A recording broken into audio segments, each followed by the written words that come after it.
Good evening, everyone. Welcome to the, February 12th, 2025 Community Facilities Building Committee meeting. Welcome to everyone. If you could please stand for the Pledge of Allegiance. Ron, will you lead us again, please?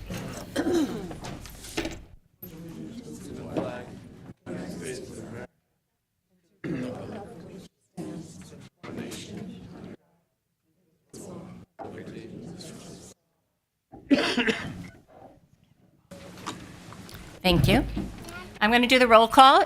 We actually have a new clerk with us tonight. Joanne Orenstein is here, so she won't know all of your names. If you can help her along as best as possible, I truly appreciate it. So I will do the roll call now. Lori Hayes O'Brien, obviously here. Dawn Cantafio. Here. Mike Buswell. Here. Rich Kroll. Here. Christine Alaris.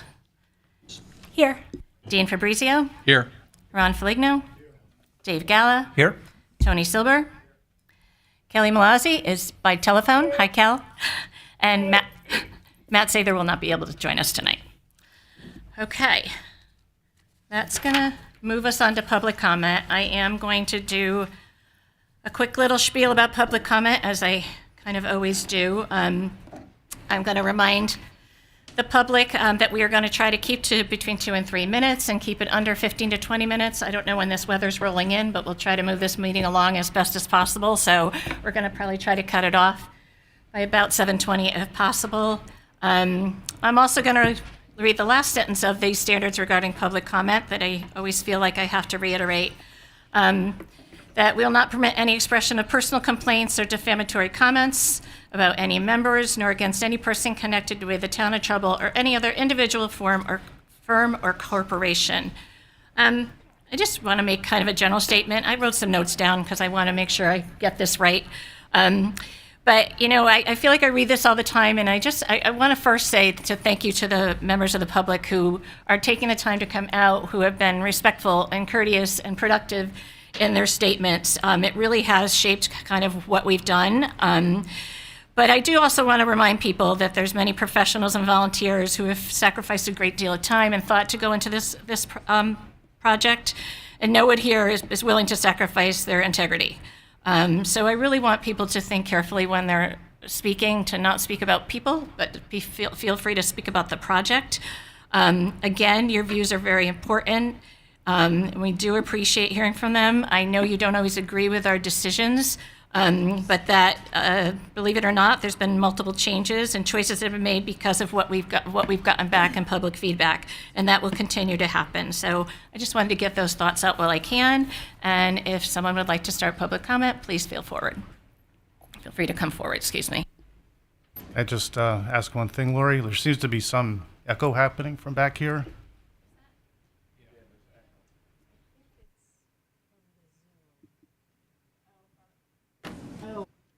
Probably from that happened to me when I was the person in the square. So I'm not sure if there's anything we can do about that. Let's start with it. See if we can. Yeah, it's tolerable. If we can get rid of it, it's great. If not, we'll deal. Thank you.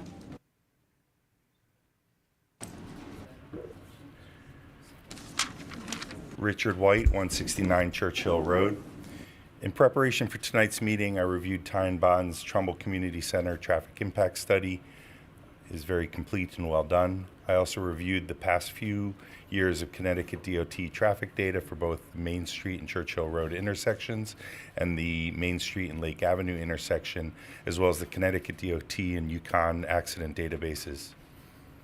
I reviewed this committee's 2 traffic studies for the Hardy Lane proposed location and the committee's traffic study for the Old Churchill Road proposed location, which was also done by Ty and Bond and aligns very closely with tonight's study. The traffic engineer for Hardy Lane collected questions from both the public and the committee during their first presentation, and then provided written answers before the committee made any final decision to move forward with the final traffic study. This was very helpful and will hopefully be repeated tonight. I was a bit concerned that the Police Commission was going to review this traffic study at last night's meeting before this committee has had a chance to review, comment, and possibly extend your own report. This seems backwards to me, and I'm glad that the Police Commission meeting has been postponed. I have a few comments. The 3-year 1% annual growth estimate does not align with the last 3 years of growth in the Connecticut DOT traffic data. It doesn't align with the estimated growth in our current POCD. I haven't seen the draft, but I would expect it would be in line. Or the new estimated growth in the Board of Education's 10-year district master plan for our schools, which was recently completed. Please align the growth estimate with the town's other estimates. There appears to be a lack of discussion of a crosswalk.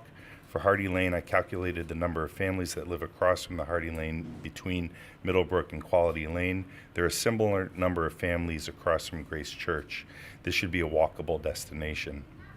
I know that this is an added cost and delay as you await Connecticut DOP approval, but I would remind the committee that the traffic engineer for Hardy Lane stated, quote, if you're expecting 3 pedestrians or 30 pedestrians, you're going to need a crosswalk. Please do not move forward with this project without proper approvals for a crosswalk. There appear to be a variety of trip generation models. This is fairly technical. I believe this is section 4.3, being used across the 4 different traffic reports that I mentioned up above. For Hardy Lane, you tried to use a comparison between Hardy Lane and the Woodbridge Community Center, which proved to be flawed. You then switched to a model that basically tripled our current community center, our senior center numbers for the weekday estimates. At one point, Tom stated that tripling current usage is a good estimator based on his experience with similar projects across the state. For Grace Church, you're still referencing the flawed Woodbridge numbers, but are also using the ITE model for a generic 30,000 square foot community center. I would prefer that the committee use a more realistic growth model combined with Tom's excellent selection to triple the current usages for trip generation in place of the ITE model. Finally, I'd like the committee to ask the traffic engineer to please review the flow of traffic, walkways, and parking on the proposed facility. I'm worried that the number of parking spaces with access to the main floor for normal senior center activities is too low. This will require that both the front entry and rear entry be staffed and longer walk distances for your target visitors. When I think about the weekend rec sports leagues that, I'm sorry, I'm drawing a blank on his name, our head of Parks and Rec discussed, I'm envisioning 4 teams of 8 to 10 fifth graders showing up to play between 1 o'clock and 2 o'clock on a Saturday afternoon. 50 to 60 cars with parents, children, coaches, and refs, with a new batch showing up at 2 p.m. to 3 p.m. We've all lived and experienced this. I'm worried that the lack of multiple connections between the upper and lower parking areas is going to cause backups at the top of the driveway and the top of the upper parking lot as parents and seniors look for parking between the various areas. Finally, the proposed grass parking area doesn't appear to be connected at this time. When it is connected, I'm concerned of the impact to the pervious pavement as we, quote, track mud from the grass area across the pervious pavement. Thank you.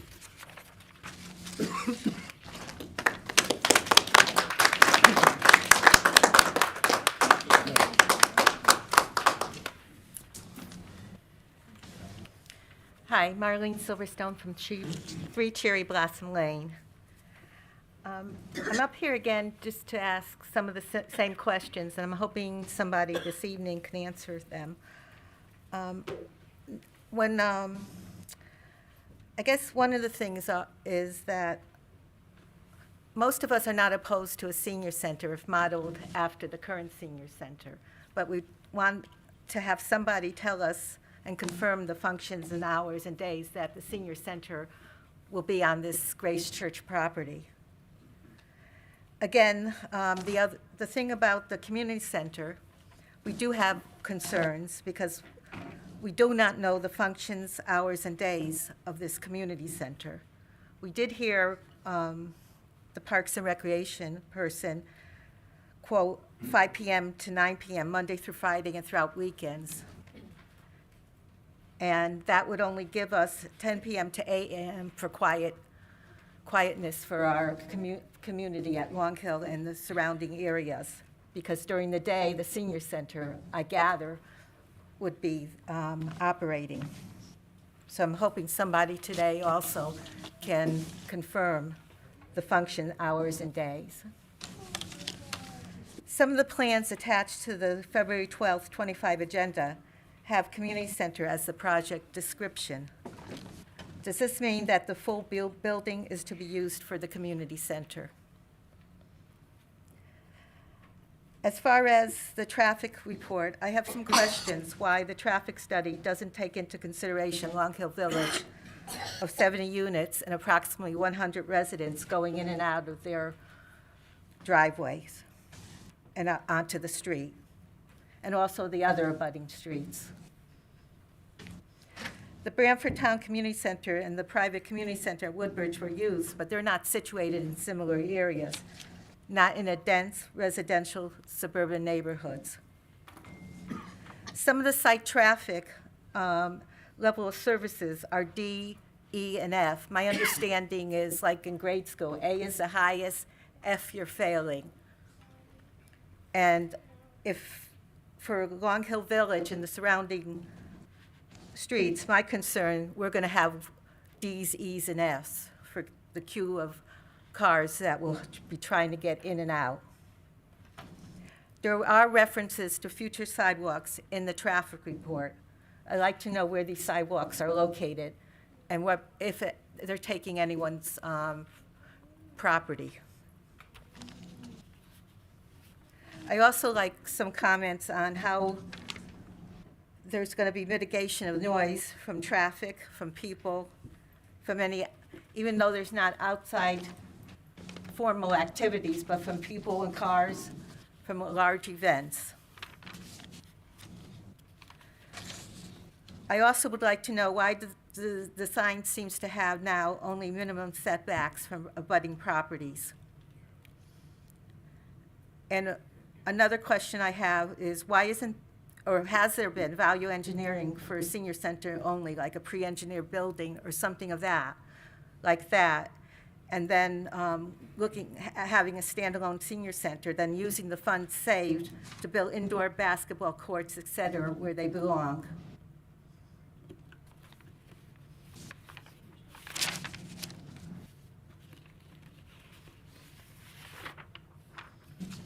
Thank you.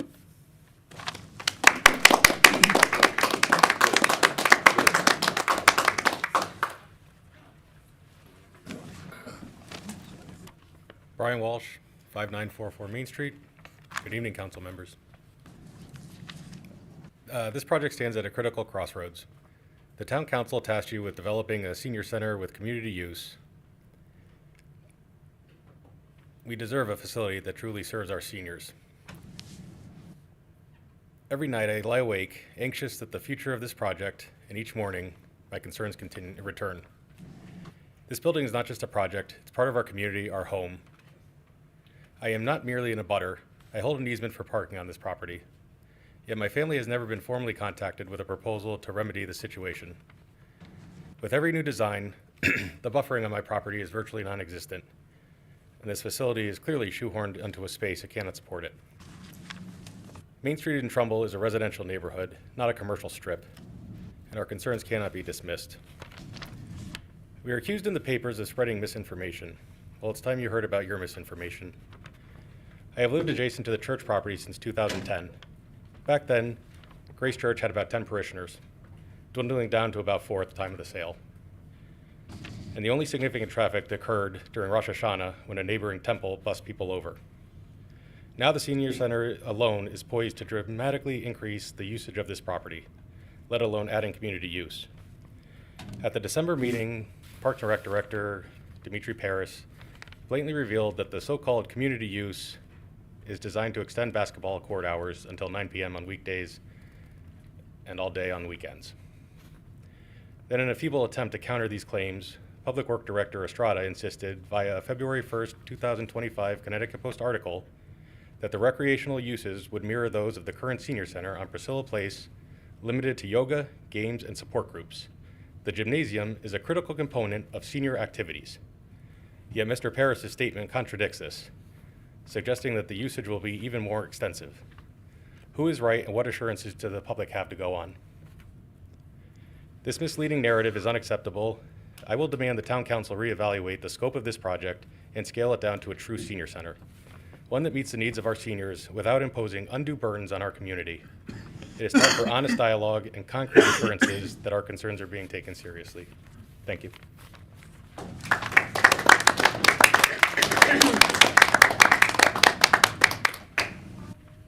Good evening, committee members. My name is Mark McKeel, 27 Edgewood Avenue, Trumbull, lifetime member of Trumbull. We take the opportunity to thank the town once again tonight, as we have at 13 previous meetings, on the purchase of the Grace property to protect it from private development. We've also repeatedly said, very clearly, we are proponents of a reasonably sized senior center with current senior center hours and usage. This property is simply too small for what you want to build here. We give the architectural firm credit.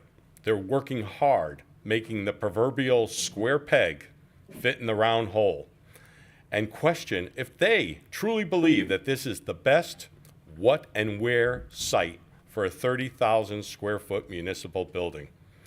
All we hear in our heads is, it will fit. Almost 3 weeks ago, I emailed the first selectman, the town council chair, the entire town council, and the chairman of the building committee and asked, and this may sound familiar, we'll soon be acquiring 9.8 acres on Shelton Road. Will that be vetted for future development as a community center, community senior center, and possibly aquatic center? It's bigger, it ticks many of the boxes.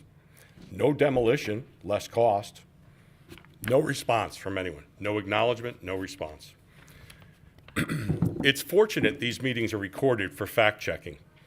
We hear and read from town employees, that the neighbors are spreading misinformation regarding the intended use of the building. However, we only share the information we receive from these meetings.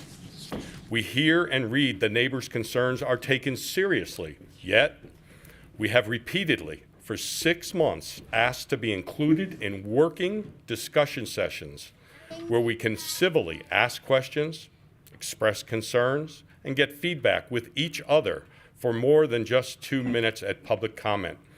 In fact, we even invited you all to do a neighborhood walk, which you took us up on, and we appreciate that. It's been suggested that living in the shadows of this building may be an asset to our property values. I can assure you, as a realtor, and in many discussions with my peers, no one moves to Trumbull with a wish list that includes, find me a home with a 30,000 square foot municipal building with 7-day-a-week activities, traffic, noise, and a parking lot with security lighting in my backyard. If this plan is approved, what we as neighbors will get, and what you'll see in tonight's renderings, is one neighbor will get two-way traffic queuing up in a driveway next to their once tree-lined property. Another neighbor, the lucky one, gets a garbage pickup storage area, a generator, a transformer, right next to their home. The other abutting neighbors, well, we get cafes, patios, and parking lots overlooking our yards. We have a lot more questions than we have answers. That overflow parking lot, does anyone really believe that the majority or any seniors are going to park at the very back of that overflow unpaved parking area to the building and then play full court basketball? What are you really proposing to build here? Nikhil, if you could wrap up, sorry, we're going on for. I'm going to ask for an extra minute or two because this is my life's work here. I understand, but there's. Okay, I'll Need to finish up. 30 seconds, please. Is there going to be a crosswalk on Main Street?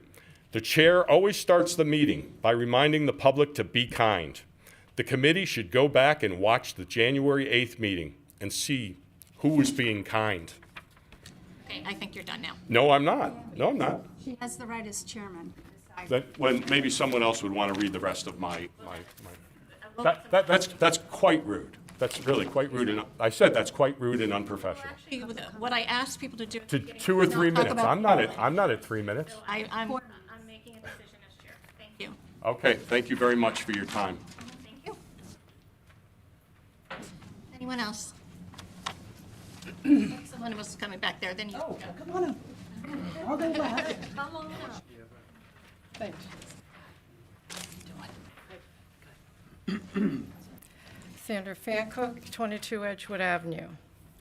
So far, most of the time spent regarding the Senior Community Center is a footprint for the size of the property and the gym. I realize that this is the priority for the building committee now. I would like someone on the committee to speak about the dismantling of the church at some point. What is this going to look like? Bulldozers, cranes, or what? Is there going to be something to protect the asbestos, if there is any, or other toxins from polluting the air in the neighborhood? Another issue is the drainage in the back parking lot. It is my understanding that we, the homes that butt up against the church parking lot, have a stream that runs under our properties. Is the change in the landscape to accommodate the building and parking in the back going to impact the stream and result in our properties getting flooded during rainstorms? There is also a lot of ledge in this neighborhood.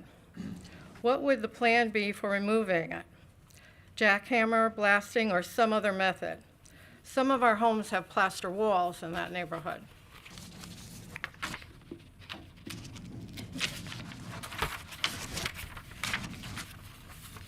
The method of removal would impact our walls and foundations. Is there going to be a pre-inspection of foundations for homes that butt up to the church property? These are just a few things to keep on your list as you go forward with building the Senior Community Center. Thank you.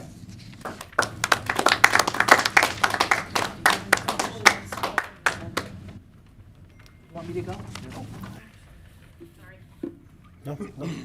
Sorry.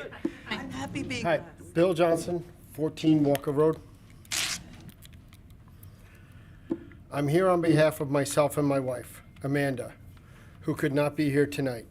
While not opposed to the Grace Church Senior Center, we are opposed to the mixed-use expanded center for several reasons. Many years ago, a resident on our street was hit by a car and badly injured. There were speed bumps installed and then removed. Traffic has only increased speed as well as traffic volume. It has become unsafe to even take a family walk with our children on Walker Road. Traffic assessment didn't even use our street in the evaluation. There was a lot of space in the town better suited for a community center like Indian Ledge, where it already has the space and sound barriers against existing neighborhoods. Additionally, the cost of this project can be better put to, particularly for, better use to families with an adaptive play area for children that our community doesn't currently take care of.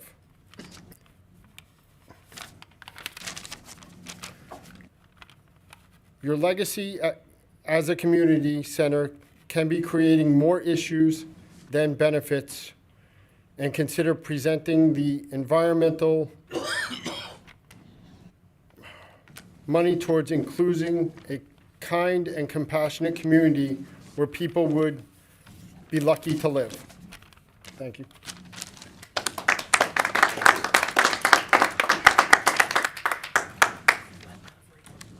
Anyone else? I'll try to keep it brief. Thank you very much. So just a couple comments. So again, my name's Brittany Jones at 5976 Main Street, which is the old library, which I haven't done the math, but I would argue I probably have the largest property line and a lot at stake here, especially with the proposed design. A couple points that I struggle with is the various iterations of the diagrams. I struggle with finding the consistency and accuracy in these, especially regarding my property line and my trees. So there have been various iterations of the map a different survey, which I have a copy of, which I did with the previous owners of Grace Church, and then also what's in my deed. And none of those align with this weird kind of notch that has been in, which is right where the trees are. So I just really want understanding of what trees are yours, what are mine, what are shared, and to agree on that. And I'm not certain who's the best to address this at that point. And the reason I'm so nagging on this, because as this happens, you know, in my backyard, the shade and the environment that these trees create, being 100-year-old, 100-foot trees, it's really irreplaceable. And I worry every day that I'm going to come out and someone's going to be cutting something down that we never, got an agreement on. So in addition to the current map views, I would request if there could be a map that could show what trees are to be cut down, so it's clear what actually has to come down, where there's going to be any digging or drilling, and also a front view perspective. I respect that there was the back view and how the parking is kind of concave to help with some of the light pollution, but that front parking lot, one way is going to go directly into my house and my lights, and at this point, there's no buffer planned other than those trees that are standing there already. So from an eye-level line of sight, there's just going to be constant noise and lights shining into my property. So I hope there's further opportunity to discuss that. And also during the construction related to any blasting or vibrations, these are older homes with plaster walls. I mean, my house is old. I can admit that. So we worry about foundation damage, any cracks in our foundation. Is there any security about that? Has that been considered? And not just the foundations of the buildings, but the plants. And again, these trees, this road that is proposed, if you're going to dig in to build the road, are there any tree roots that are going to be damaged that risk these trees falling? And in addition, I would appreciate some more transparency on the required steps in the timeline. I know there's been mention of an environmental assessment, but I haven't heard any further plans to do that. And I think sharing feelings with other neighbors, kind of what is the scope of the Grace property versus other properties. There was a Q&A document online that seems focused on Hardy Lane and got into those details about, scoring higher. But where does Grace score in relation to these other properties, and has that changed? So I appreciate your time, and thank you.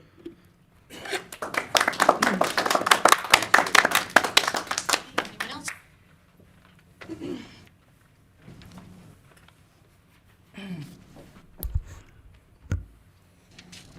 Hi. Sherry Boyd, 16 Pinehurst Street. Isn't a project this important worth getting the right traffic study data? In order to understand the risks and potential issues for those pulling out, heading south from the future center, one must study the parallel side streets, Long Hill Village, Edgewood, Pinehurst, Briarcroft, not Lake Avenue and Turney Place. The Sunoco corner is irrelevant, and studying it was essentially wasted money, in my opinion, in this case. Beyond the traffic, the residents, including seniors, deserve to understand the reality, including costs and environmental effects, of what it will take to put this proposed building into this land. To that end, I crafted a letter to the editor of the Trumbull Times to get the seniors who were only reading the paper up to date. My letter was submitted 3 weeks ago, and despite multiple promises, has still not appeared in the paper version. And now my contact has gone dark. Do the residents of Long Hill Village know that if the current Grace Church iteration becomes reality, their peace and quiet is gone for the following 18+ months, starting with demolition, then digging in, jackhammer, or blasting? Is the estimated cost of the Grace building $10 million higher than Hardy Lane because most of it will need to be buried into 20 feet of solid rock? Nobody on the committee or the architectural team has said. If the seniors are the project's priority, why did the head of Parks and Rec weigh in extensively regarding gym size at the December committee meeting and speak about his need for program space? Might the architectural contract be the main reason that the committee is shoehorning the big Hardy design into the Grace Church property that is 1/5 the size? Nobody has confirmed or denied it. As a matter of fact, nobody really wants to talk about the contract. If the contract is not a factor, how about a do-over? A 20,000 square foot senior center oriented east to west with proper allocation of space will meet the needs of seniors, cost significantly less to build, and will require far less disruption of the land and traffic. Instead of a giant patio on the back of a too-big building overlooking a parking lot, create a more natural, much desired garden space in the front, incorporating those beautiful trees, healthy enough to remain. Sorry, I'm almost done. Please be fiscally aware. When I moved to Trumbull in 1993, the mill rate was 23.9, and Trumbull was ranked 86th out of 169 towns. So right in the middle, about 50%. Trumbull now has the 32nd highest mill rate, which is in the top 20% of all towns in Connecticut. When Hillcrest costs hit, it will climb even higher. Give the seniors what they need and leave Parks and Rec for a later date in a different place. With so many years invested, why not get this right?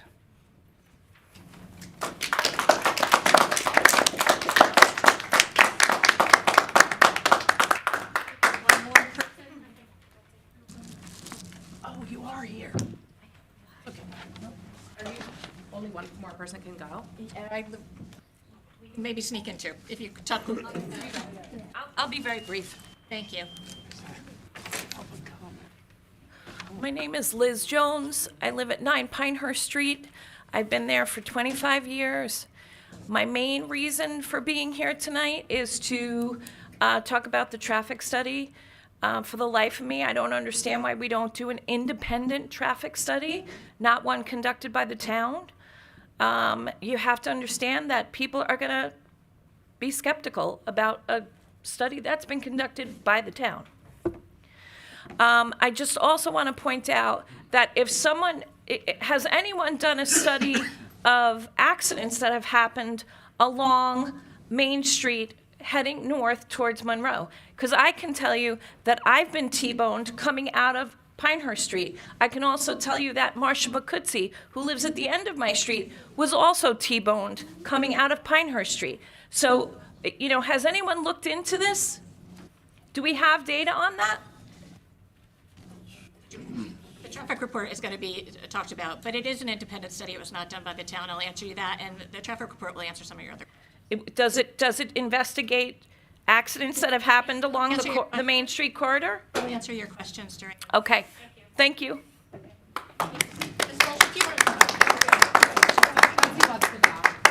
Sure. Okay, because that'll be the last one if that's. Is it limited? Isn't it unlimited public comment? Actually. So we're gonna. I didn't see that on the agenda. It does. I'm going to edit as I'm talking. Elizabeth Wecker, 16 Edgewood Avenue. As a resident of Edgewood Avenue and a direct abutter, I want to again thank the town for purchasing the Grace property to prevent private overdevelopment. My neighbors and I have always been in favor of the senior center and the property, but remain collectively, as you've heard, against the addition of the community center in the evening and weekend programs. Mostly what I am concerned about is the proposed driveway that will go on the Edgewood Avenue side of the building. I'm concerned about the slope of the driveway, which includes a 8 to 14 foot retaining wall. And I'm concerned about what that might do to the structure of my house and my garage, and also the trees that are on my property line. My question is, how will I assure that nothing is damaged? How will I prove if anything is damaged that it wasn't pre-existing?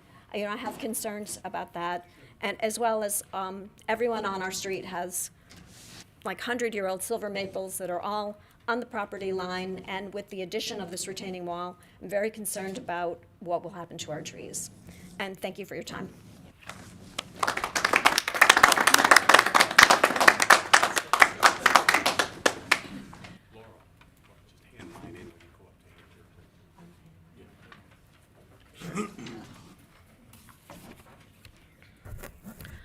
Laurel Walsh, 5944 Main Street. I appreciate you allowing me to speak tonight. Good evening. I need to address the confusion surrounding the petition signed by over 350 town residents.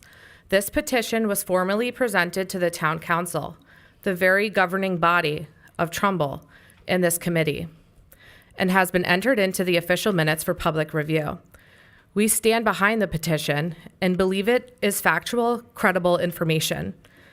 Yet we are allowed a mere 2 minutes to speak, a time frame that hardly allows us to ask the critical questions that go unanswered.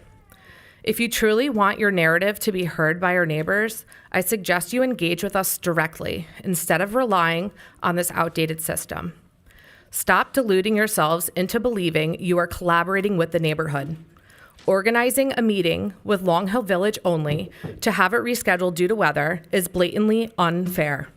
Why should only select neighbors have the chance to speak? Why is my property subjected to vastly different buffering than those on Edgewood? And why are the dumpster, transformer, and generator now unacceptably close to my property line? This placement reeks of punitive intent. An appropriately sized senior center is acceptable, but this building is shoehorned onto the site. With the exorbitant funds allocated for buffering and the excavation into the potential ledge, we could be constructing a center that genuinely serves the future needs of our entire community.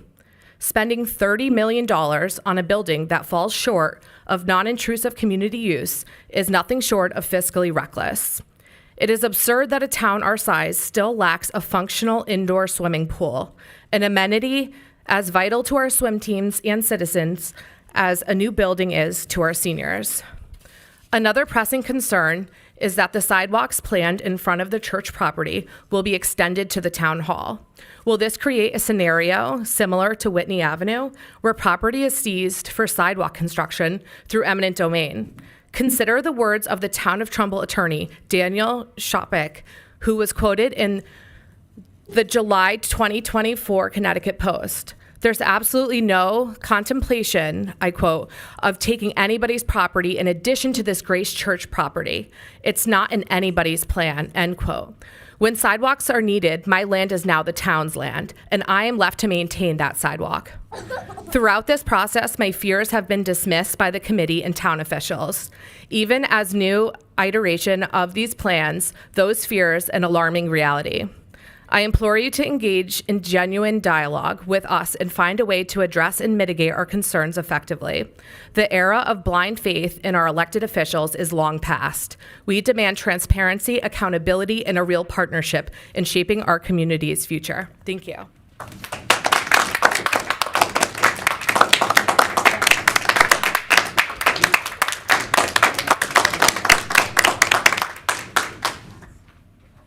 With that, I'm going to, at 7:42, 7:38, sorry, close the comments. Thank you. And moving on with the agenda, can I ask for approval of the January 8th, 2025 minutes? So Mike moved. Buswell? Oh, second. A second from Dave Gala. Anybody have any changes, questions, etc.? Okay. I'm going to call for a vote. All those in favor of the minutes as presented? Aye. Aye. And any nays? No. And Dean, I believe you're abstaining, right? So Dean Fabrice is abstaining. He wasn't here. Thank you. Okay. All right. We're going to move on to the project discussion. So I'm going to, Tom, are we starting with a traffic study or starting with you and Rocco? Yep. Okay. So.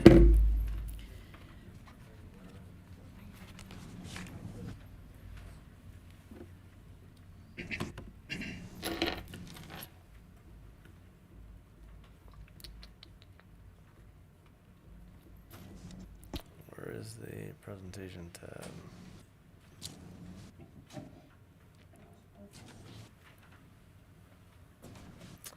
Do you know where the start presentation tab is? Oh.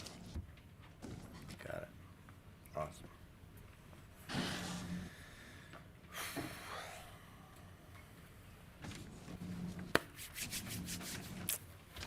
How you guys doing?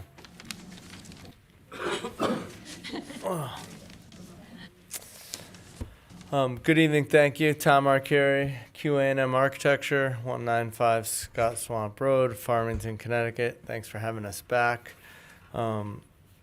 Since our last meeting, we've had a significant number of tasks underway and accomplished, and we will talk about all of those this evening. Again, for reference, here is the site aerial of the existing property, and we can come back to this as need be. So this is the most current iteration of the proposed site plan, and I would point out to you this evening that there have been some modifications to the site plan as a result of a meeting with all of the town staff. We had town staff meetings with the fire marshal, life safety officers, planning and zoning officer, conservation commissioners, and inland wetlands officers, as well as the facilities department, engineering department, and as a part of the meeting also were Parks Director and the Senior Center Director. Some of the notable changes to the site plan, I will point out in no particular order, but at the north end of the site, the entranceway was widened to allow a left turn stacking lane, so that cars that are making a left-hand turn onto Main Street can stack about 4 or 5 deep, while other cars can come off the site. The traffic report done by Ty and Bond will talk in a little more detail about this as we get to it. The entrance road that accesses the rear of the site, which is on the north edge of the site, has been moved a little bit to the south, closer to the building, and it has been reconfigured to pull away from the property. So instead of extending the full length of the properties to the north and then turning 90 degrees, it actually sweeps away from the properties, diverting car traffic from directly pointing at the properties, also making a smoother transition. The buffers that we proposed, and we have some renderings of the proposed buffers this evening, would stay in place. There would still be a retaining wall on actually 2 series of retaining walls on the north side of that entrance drive. So there would be a physical wall, and then there would be a combination fence type planted wall along the entire north side of that property. The rear of the site was reconfigured so that there's some parking directly adjacent to the building, and that there are bollards adjacent to the building. Those bollards have been configured in a way that if necessary, a fire truck can mount that paved area for life safety purposes. The rear of the site has been configured to accommodate the turning radius of all the public safety vehicles that would have to service the vehicle. So we have addressed those concerns, and we have a diagram with that as well. The front of the site has been modified to show sidewalks at the full perimeter of the front edge. So sidewalks along Main Street at the front of our property, sidewalks that connect that Main Street sidewalk to the building to support pedestrian access to the site. You'll hear a little bit about that in the traffic report this evening. Also, as a part of this plan, and you'll hear about this in the traffic report, we're recommending the extension of the sidewalk along the front of Main Street through the DOT right-of-way to connect with the sidewalk that is currently coming from the Churchill Road intersection. This will provide pedestrian access from the town campus And connects pedestrians to the crosswalks at the intersection. Secondary option is to create a crosswalk directly across Main Street, but it's our recommendation that this is the better solution of those two.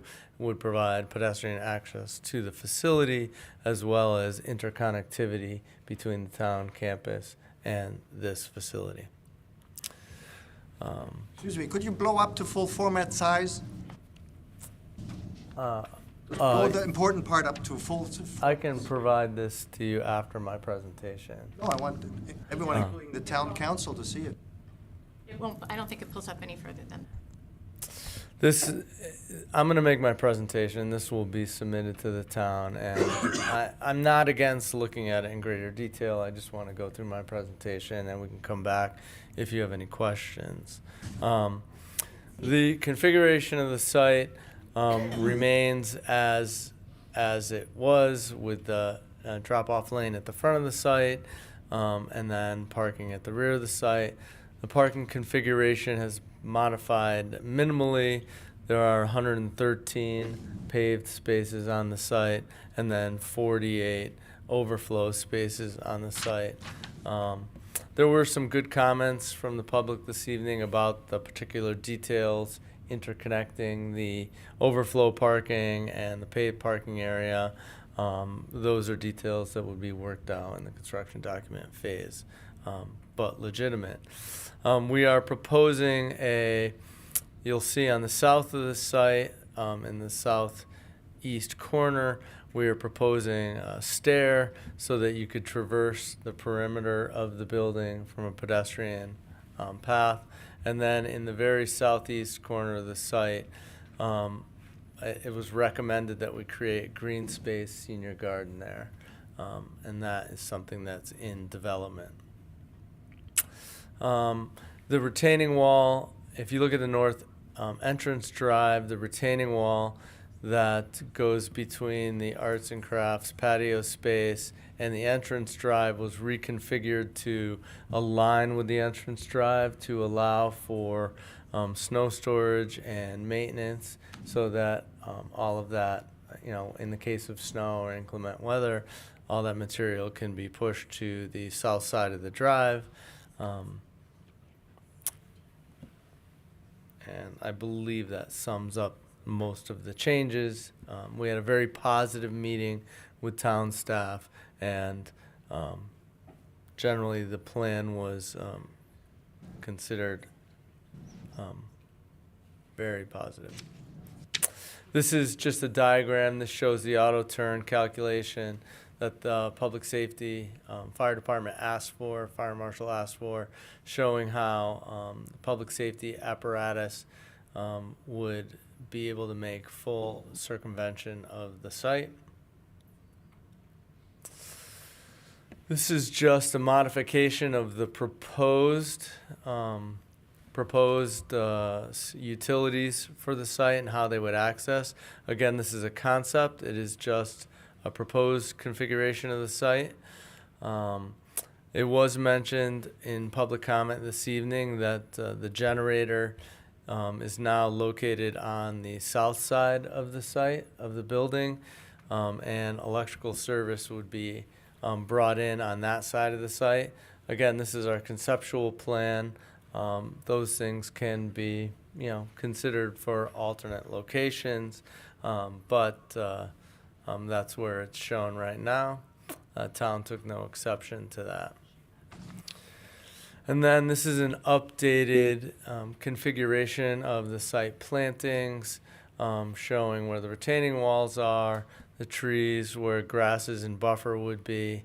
This hasn't changed in a significant way. We're still proposing significant buffers on the north and south side of the site, as well as you can see through this cross section.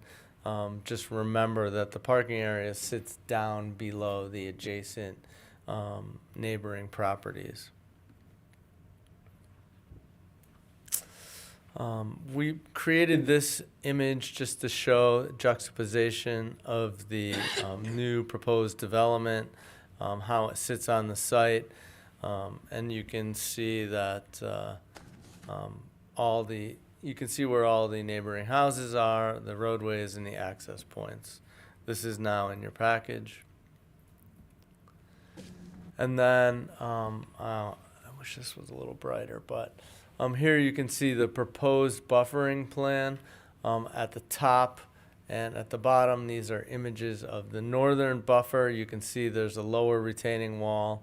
There's planted beds. There is a fence, or in this case, it's a solid stone wall, and then taller planted arborvitaes that make a strong, very thick buffer to the adjacent neighbors. This is a buffering concept that would be proposed for both sides of the project. And I'll let Rocco talk about the changes to the building. Oh, great.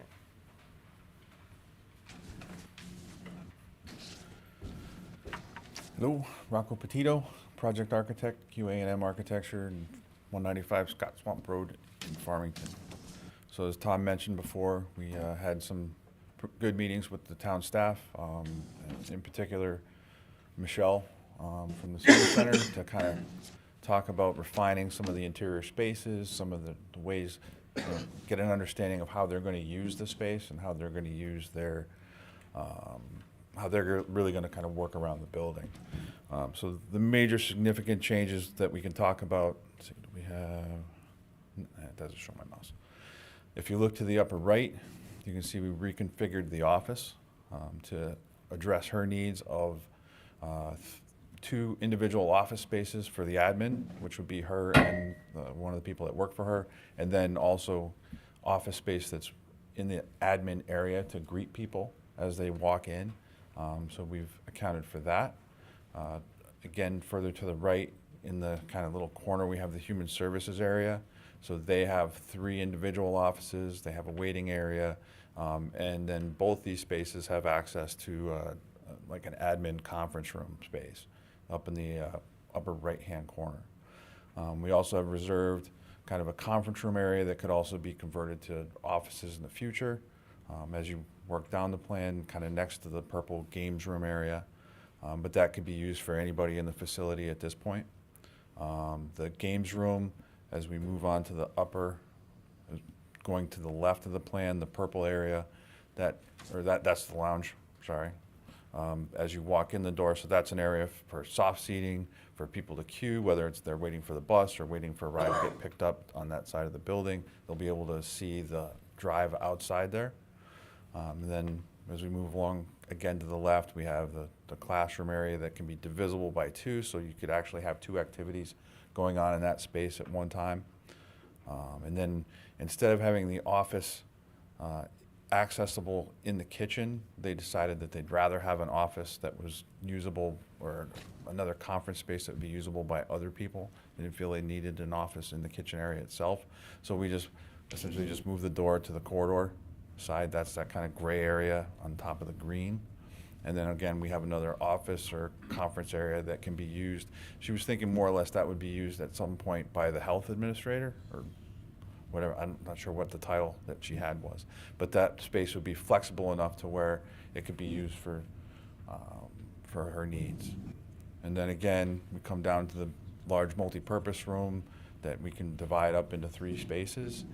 You can see to the right of the room, we have a platform area that's about 14 inches tall. So there's a ramp that kind of goes up and around and gets you there. There's a small storage room available for that space that's just for the stage.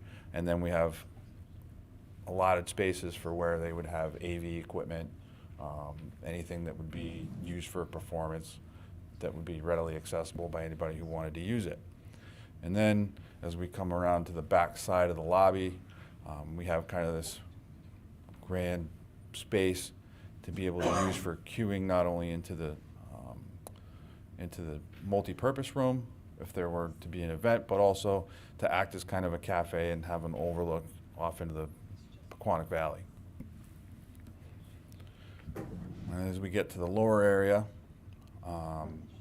we can start with the multi-use athletic space, We've added some storage up towards the top of that area.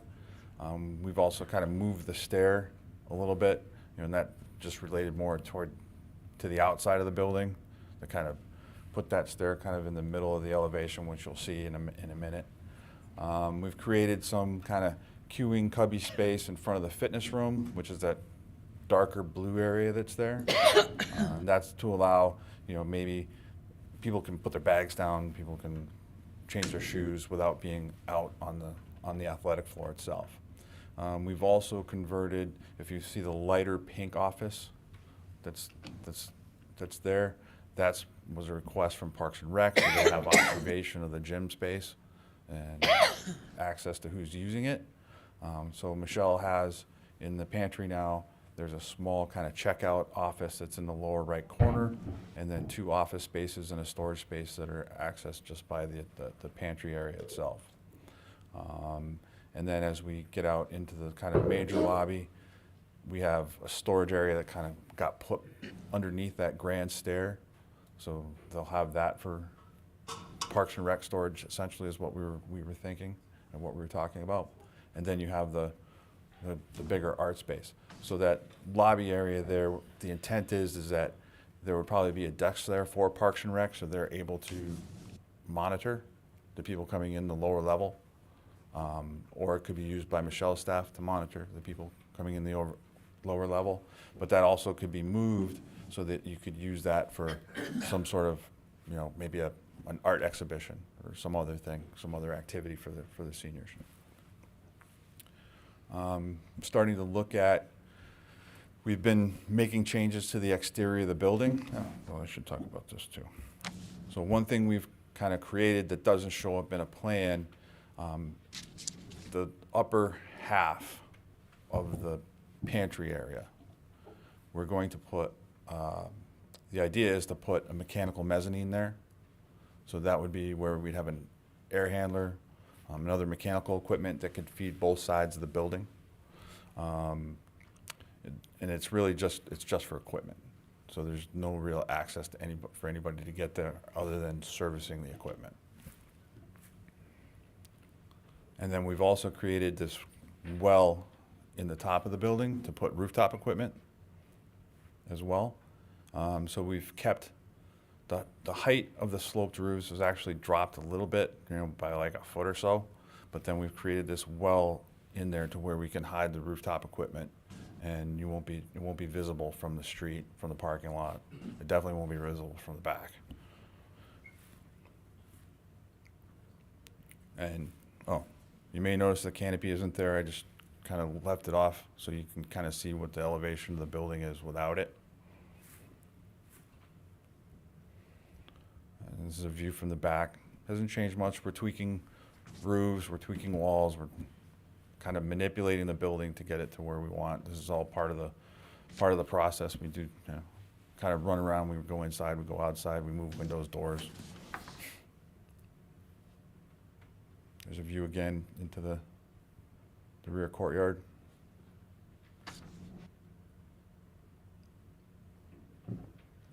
Rear elevation. And then we're on to the traffic.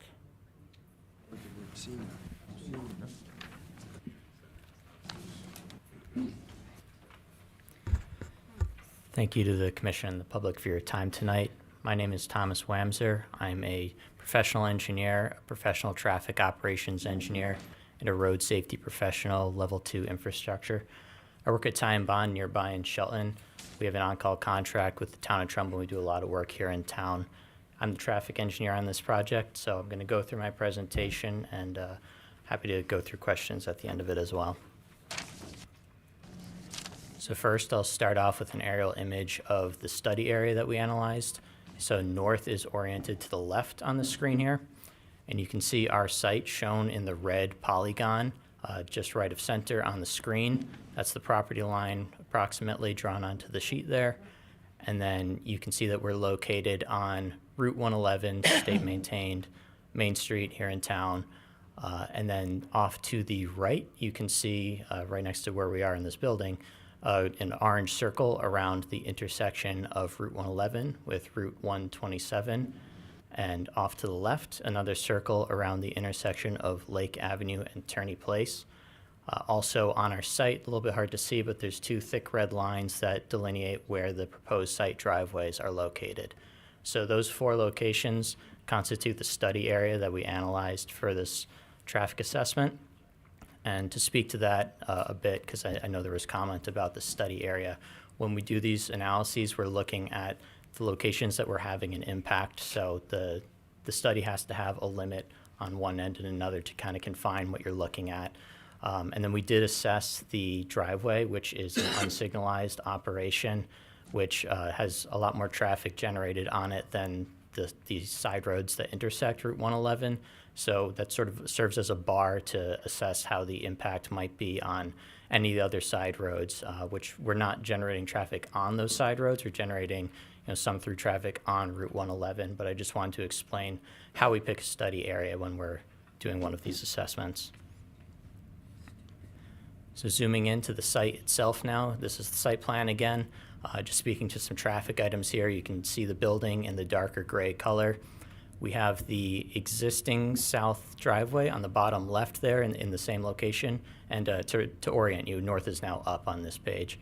So that driveway is staying in the existing location. It accesses a smaller parking area on the southwest side of the lot, and then a one-way counterclockwise loop for drop-offs and some additional parking, including some accessible spaces in the front of the building. And then up on the northwest corner of the site is where we have the proposed north side driveway, which is approximately 80 feet north of the current location. And as Tom mentioned, it's been changed to have a left and a right egress lane. It also allows for ingress, and that's the main site driveway. It accesses the parking in the rear of the site as well. So moving on from here, one last thing. Sidewalk, we show sidewalk being installed along the site frontage as well. And the expectation is that in the future, sidewalk will be pursued by the town for extension down to the south to reach the traffic signal down there to have a safe pedestrian crossing across the road. We know that Connecticut DOT is not a big fan of mid-block crossings, so we don't expect a crosswalk in front of the property to be something that they would permit. And we'd like to encourage crossing at the signal where it's controlled and safer operations. And then to speak to the property impacts as you continue south, it's to be determined, of course, but the DOT right-of-way there does continue in a wide wedge in the shoulder area of the road, which is very wide there, so we expect that sidewalk to be accommodated within the roadway while still maintaining adequate access for bicycles in the shoulder area. And that would avoid some impacts to properties. So to just give an overview of the traffic assessment as a whole, again, in summation, it's approximately 30,000 square foot community recreation and senior center. And then I'm going to go more in depth on the site-generated traffic in the coming slide. But just to give a broad introduction of it, it was estimated in a very conservative way based on similar larger developments that we counted in other towns. And also we took a look at the Institute of Transportation Engineers trip generation methodology, which is the industry standard that we do on most projects. But we opted to do some other sites for a thorough evaluation to make sure that we were capturing everything conservatively. We also, of course, look at safety when we do these studies. So collision history was investigated. It's limited to the intersections that were in the study area, and in doing so, we want to make sure that we're assessing locations that are impacted by our development. So looking at the two signalized intersections on either edge of the corridor there, and then the site driveway locations. And the reason for that being, there are background crashes that occur along roadways, but the question is what is attributable to the site, and are there any existing patterns that exist that we would be exacerbating with our development? We, of course, don't want to do that. So in looking at our impact in the collision history, we didn't see any discernible patterns that we expected this development would have any negative impact on. Another safety item is intersection site distance. So we checked these at the site driveway locations in accordance with the Connecticut Department of Transportation Highway Design Manual, which lays out the requirements that a driver is required to see in order to safely pull out from a turn. That's based on speed. So we did collect speed data on this roadway. The operating speed, which is the speed at which 85% of drivers drive at or below, which in this case was actually equal to the speed limit, which is nice for a change. So 40 miles an hour. And the sight lines coming out of this driveway were well in excess of the requirements. 445 feet was the requirement based on the Connecticut manual, and we stopped measuring at 1,000. It's near ideal location for visibility. So another thing, I've touched on this already, but the site access for pedestrians, we accommodate that with the sidewalk on the front of the building there, looking to connect to the south in the future. The shoulders are wide in this area, which gives space for bicyclists to use as well. And then for public transportation, there is a GBT transit stop near the south driveway location. So transit users can be accommodated on the site as well. And there's also the pull-off area in the front of the building, which could potentially be used by shuttle buses. So finally, of course, we look at the capacity analysis of the traffic operations to see how things are operating from a delay standpoint and queuing. So to speak to queuing briefly, at the north driveway there, we looked at what we thought was the most accurate representation of the expected volumes, and we got an average of design queue of 2 vehicles queued up. So what a design queue means is 95% of the time you'll have that many cars or fewer, so it's a fairly conservative metric, industry standard that we use. So we made sure that we accommodated those 2 vehicles with a storage length of 50 feet that we have there, assuming 25 feet per vehicle. And then for operations, we saw efficient operations at both the traffic signals with our induced traffic on the roadway.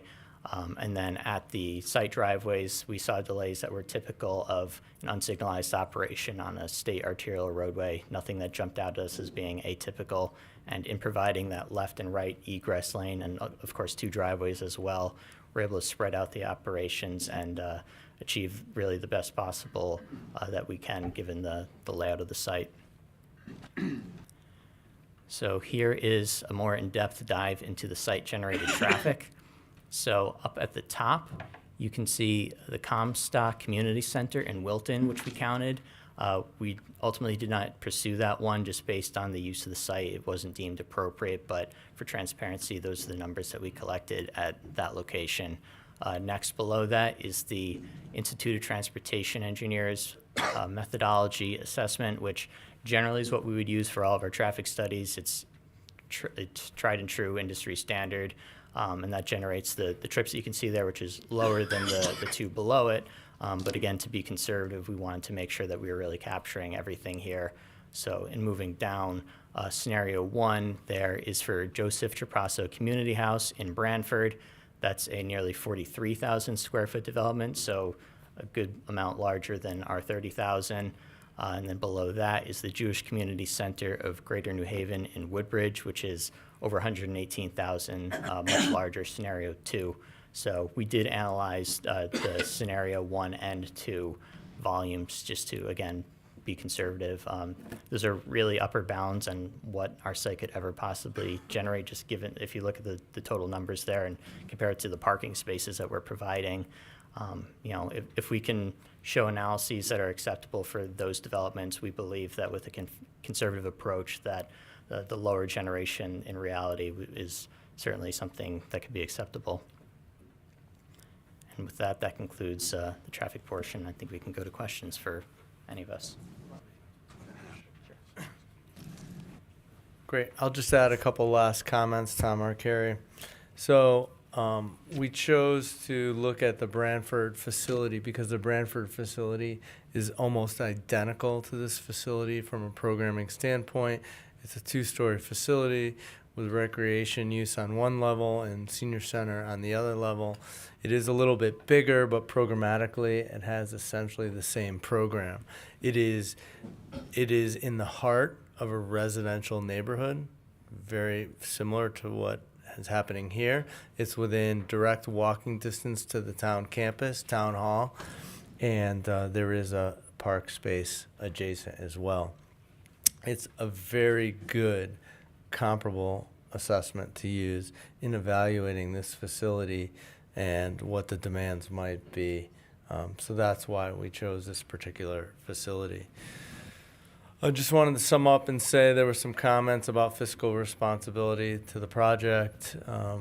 We are working on getting the cost estimate going. As a part of that process, we have the structural engineer engaged. I would point out that we're taking a lot of measures to help reduce the cost of the facility. This facility is almost identical in construction to the facility planned at Hardy Lane. The costs at this facility will be very similar to the facility at Hardy Lane, but we're proposing a little different approach here. We'd be proposing a bearing wall assembly at the lower level with structural steel framing, and to build a podium at the first floor. That would give us the flexibility to essentially build the one-story building above it out of like gauge metal framing and trusses, or potentially even wood. Both of those options will give us a more cost-effective approach to building and delivering the building and overall project. So that work is underway, and we continue to make good strides towards getting towards our target completion date. So if you guys have any questions, I'd be willing to start taking them. Who wants to start? Go start with Christine. I just have two, Christina Laris. I just have two kind of quick questions. One was for, I think, probably best addressed by Rocco, because I think it's really around the exterior. There's a rendering, oh gosh, I don't remember what page in the packet it was, but there's a rendering kind of showing the plantings, and it has the roadway that's to the north of the building, and that curve doesn't seem to be the same curve, right? That one, yeah. That curve doesn't seem to look like the new curve that you have in the new rendering. And that's kind of a minor thing, but I wonder if we could next go around get a rendering where the curves match Yeah, on the the next roadway. go around that you have will have Okay, cool. more renderings. Awesome. And then my only other question then, I certainly have a lot of trust in the changes you guys have made to the building based on what the town has asked for, and I appreciate that. My only other question is really related to the traffic study, and it was just to dive deep on what was meant by the typical, you talked about the typical operations for non-signaled entries and egress, and I don't think you mentioned how many cars that is, and I'm just wondering if you could share that, like what's typical. Sure, so let me grab my cheat sheet. So I think you have a copy of the study, and the volumes are shown in there. But really, I guess just qualitatively what I mean by that is arterial roadways are obviously thoroughfares with a decent amount of traffic on them, so we expect to see some level of delay at an unsignalized approach to such a roadway. So we're just looking to make sure that we're not having these outlandish delays like well in excess of the levels of failure. So the Branford site, which we deem to be the most appropriate, operates for left turn egresses at no worse than level service E, just above the threshold. So E is not failure, it's and D is considered the high level of acceptable. So E is like for an arterial movement that's kind of ideal in this sort of setup, and we put the left and right turn lanes in there to get to those numbers. And anything short of like adding a traffic signal, which is on DOT roadway certainly not warranted. You're limited in what you can do, so we focus on safe egress, and we focus on making sure that we're not seeing delays in excess of several minutes, for example, which may often happen. So if you like specific numbers on the trip generation, that is included in the report, and I can grab those. I guess it was just more for the record of the minutes, and then for folks that are watching here in the room or then at home later in the recorded broadcasts that are available, just sort of a sense if there's a way that you could gauge like the number of minutes that is that someone's waiting, right? Sometimes we as drivers, I know I'm an impatient driver, and in my head, I'm possibly exaggerating the amount of time I'm waiting, particularly if I'm running late or whatever. And so I'm just wondering if there's a way to contextualize that for not all of us who are not traffic experts? Absolutely, fair question. So for an unsignalized intersection, level service E is anywhere between 35 and 50 seconds of average delay per vehicle. Super helpful. Thank you. Not a problem. Of our streets.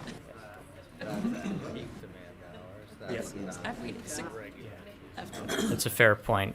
Tom asked me to mention that that's in analyzing the peak hours, so the morning and the afternoon rush hour. So middle of the day operations, we don't assess those because they're assumed to be much more efficient. Ron, go ahead. Ron Feligno. The fear of not understanding this chart where you have the four centers, it seems that I don't quite understand or see how the entry is more than the exiting in many cases.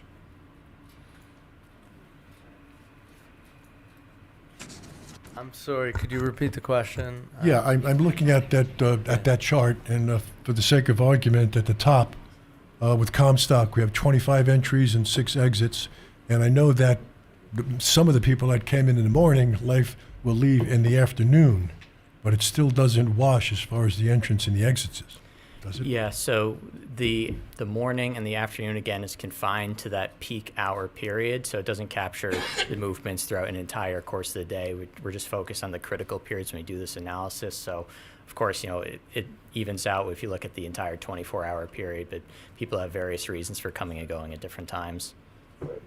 Pretty tricky. Thank you. No problem. Who else?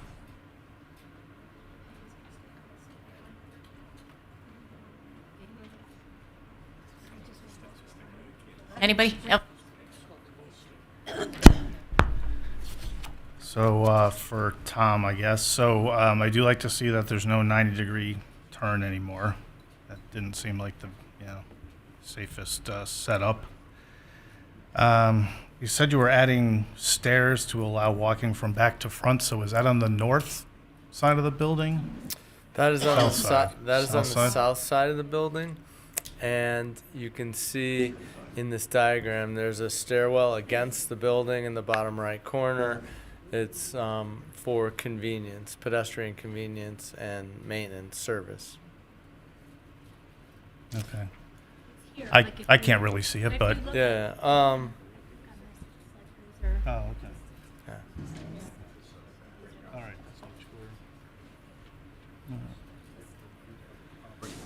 All right. Do you know approximately what the size of that multi-function room is? In feet? About 2,500 square feet. 2,500. I can give you the exact dimension later.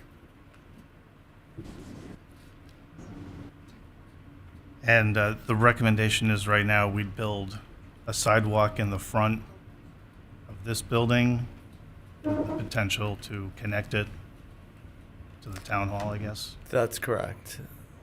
That's a future recommendation.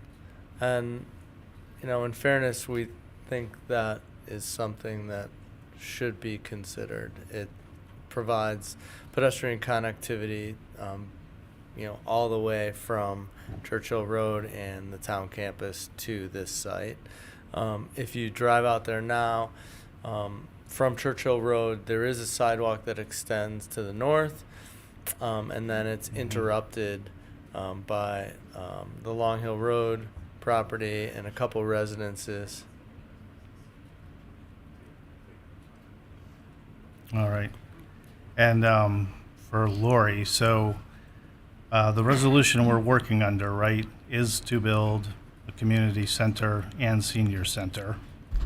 The resolution. So if there was to be any scale back, that's going to have to come from the town council to us, isn't it? They would have to propose a new resolution to scale back.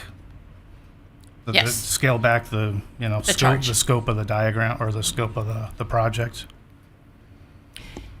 Yeah, I can read the resolution. I can read the resolution to clarify it, but yes, it's a senior center and community use for community use as well. And if that was to be changed to just a senior center, that would be a town council move. All right. I think that's everything I have right now. Thank you. Who else?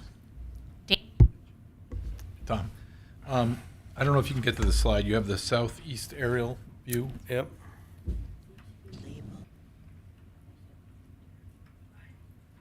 So it looks like, you know, the earth slopes down and this is built in. How much is excavation and how much is grading? Is there an easy way to answer that? Well, at the back of the building and the footprint of the building, it's almost all excavation. There's a significant cut. The grade actually sort of humps, so at the front edge of the building, it's a little lower than the middle part of the building, and then it humps back down and it pitches all the way back towards the rear of the site. But it's a significant cut at the basement level. But it allows us to put all of that program space essentially in the grade. Great, thank you.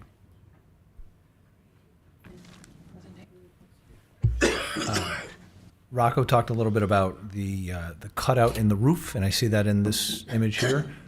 He mentioned putting mechanicals up there. Can you talk a little bit about what might go up there, and might it include things like, and only because I don't know, generators and transformers and things like that, just to Great get them off the question. ground? So one of the things we've been working on, and it was pointed out the last meeting, is particularly with staff meeting, is that the building didn't have mechanical space, didn't have electrical and water service space.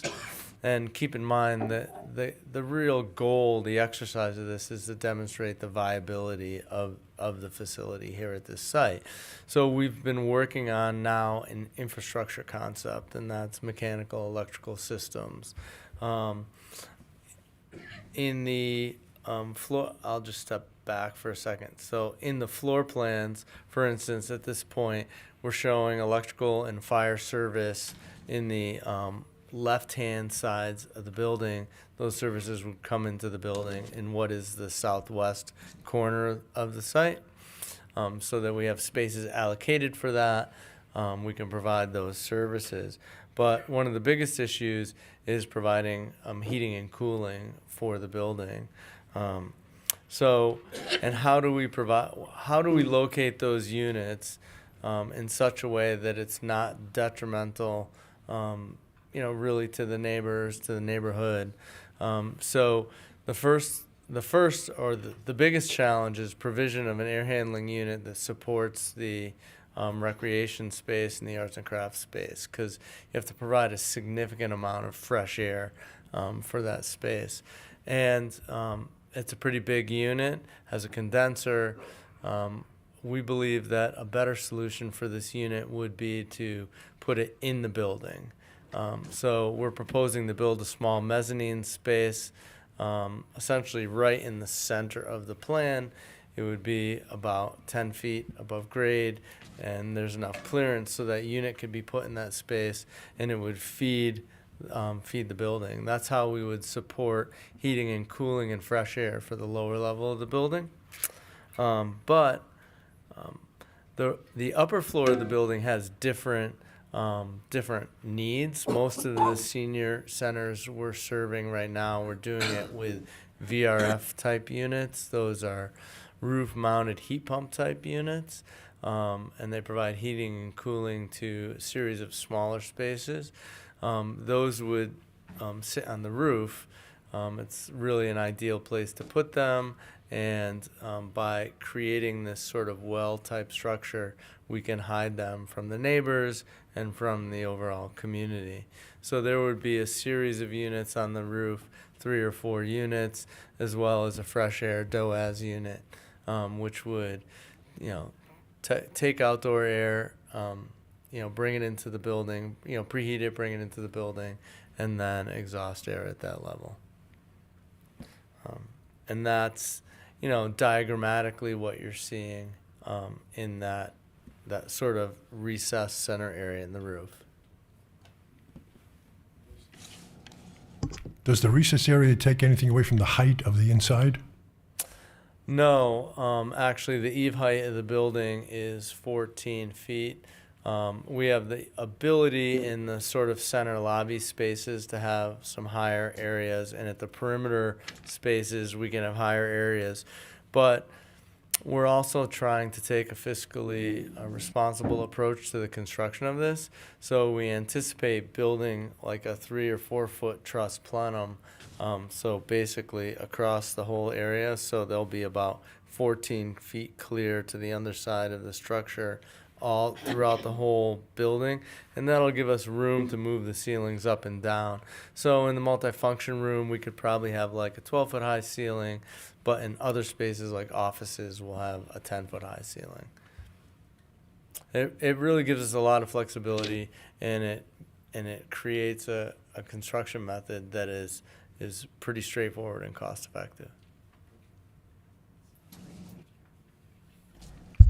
Tom, with the well concept, is there any concern with standing water or snow or anything with it kind of pitched in like that? Yep, it would be, that area of the building would be a flat roof, just like any other municipal building with a flat roof. We would have internal roof drains. It would have insulation that's pitched to the drains. We'd have emergency overflow drains. We do have to address snow drift loads, so that would affect the structure of the building. But this approach is actually done, it's a pretty common approach to hide mechanical units and provide them at the roof level, as opposed to either at grade or on the site.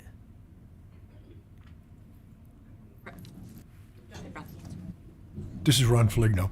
Does that recess in the roof possibly be applicable to solar installation? Probably not. If we were too going to small? do a solar installation, we would incorporate it into the pitched roof. Ideally, southwest exposure. Thank you. If and we may consider a solar component of the building, the roof line on the south side of the building, might be reconfigured to accommodate that.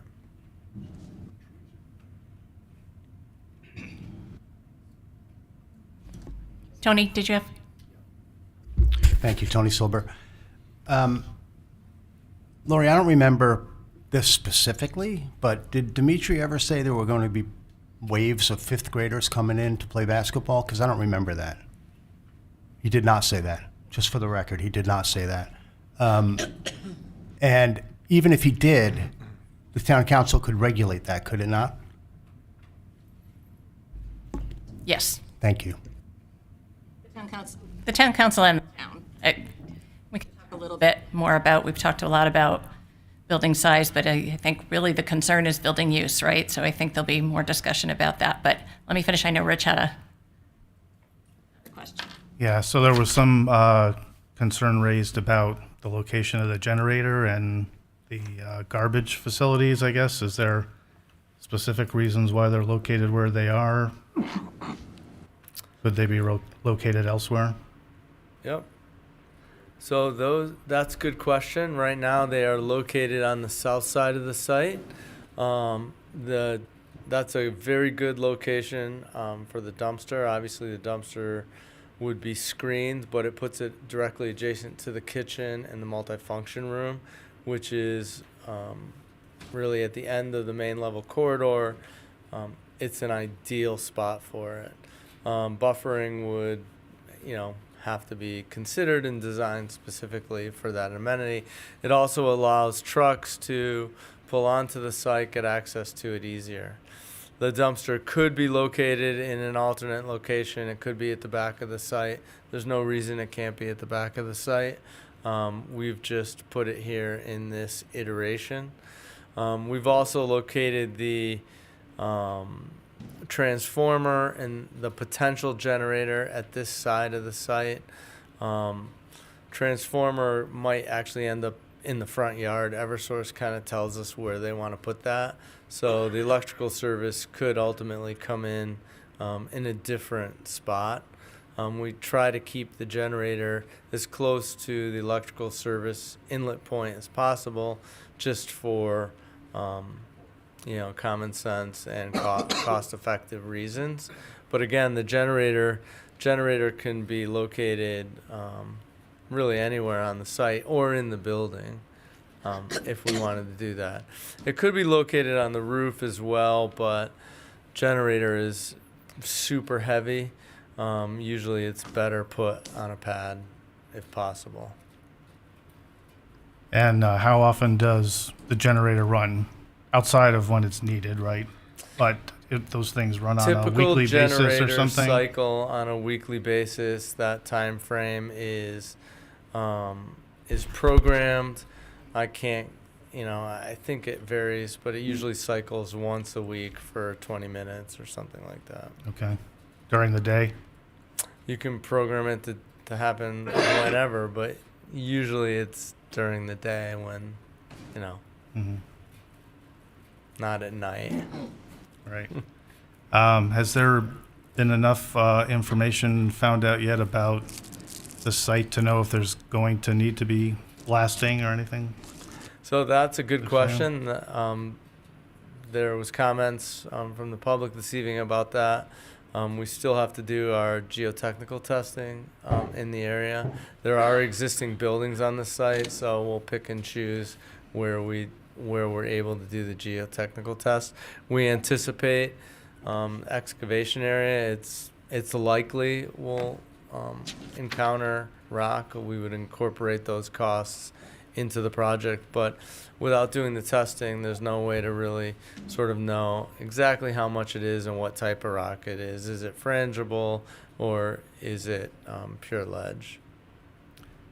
And before you dismantle the buildings, do you do some sort of asbestos abatement of them prior, or do you leave them as is and they just go through the demolition process? That's a good with question. that in place? I believe one of the neighbors mentioned this evening having some concerns about environmental abatement and, what does demolition of the buildings look like?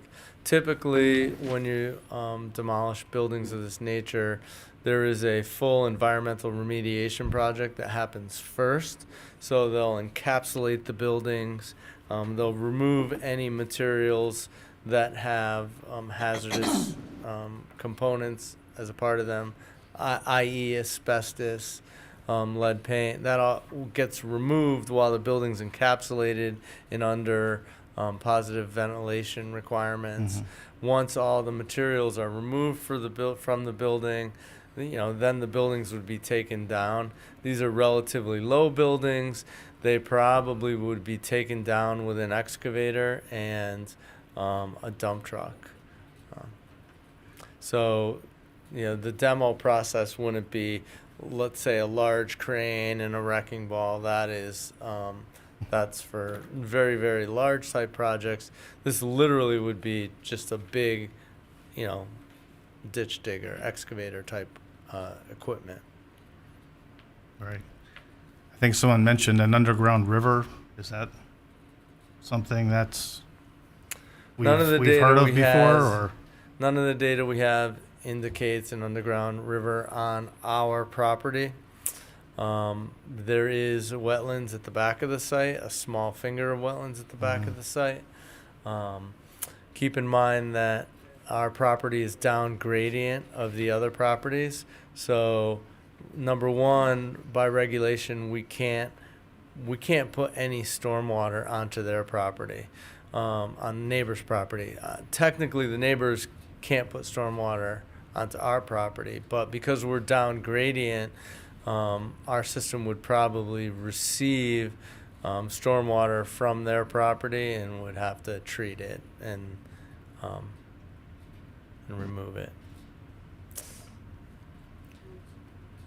If there is stormwater drainage issues at the neighboring properties, this would more than likely be an opportunity to ameliorate those conditions rather than to make them worse. And I guess for committee, so the concerns that people have had for the exact locations of the property lines, trees that might be on their property versus trees that are on town's property, and any excavation that's going to happen close to the property line that could impact tree roots? Like, how are we going to address that? I can opine on that if you mind me intersecting. So there was a question about the survey today and the fact that there's some inconsistencies between the survey we prepared and the survey maybe one of the neighbors prepared. The survey of the property A2 and T2 was prepared by the town's professional surveying company. The property lines, they have been certified where the property line locations are. So I can't talk to the inconsistencies between the two site plans because I haven't seen both of them. What we have not done on the survey is shoot the adjacent property trees. That's something that could be added to the survey, and that was something that was mentioned by the public at the last meeting, specifically Mrs. Wecker, and we can't put a plan in place to evaluate what the impact is without knowing exactly where those specific trees are. But one of the reasons we bent the road instead of going straight along the south and turning 90 degrees was to try and peel away from what we believe is the tree location in that particular area. So I think ultimately at some point down the road, getting the trees spotted on the survey will be something we'll have to do, and then talk about how do we design the neighboring retaining wall and buffers so that we're not impinging upon the tree canopy outlines. I see Attorney Shopik up there. Is he able to talk to us, or?